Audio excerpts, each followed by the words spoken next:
Alright, here we go, guys. Chase the plumber's rolling out of here. It's a really good morning's effort here. The old galvanized is here. You can see where they had, let's see if I can get better light here.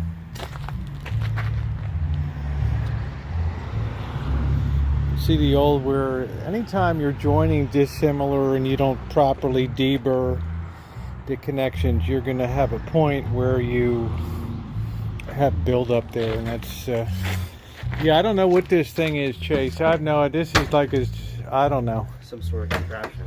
Yeah, what we call hack job plumbing. Not what it's supposed to be, you know. Hack job plumbing.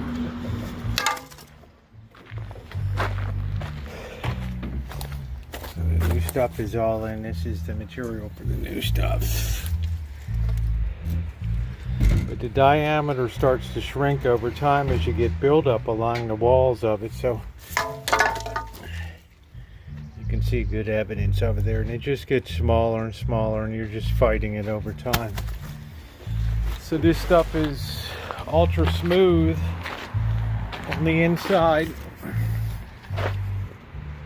So same thing with copper. You have to properly deburr it, or else you have points where you're going to have blockages and things like that.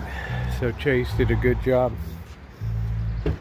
this morning. Alright guys, there it is from the Rancho. New and improved piping. Yeehaw.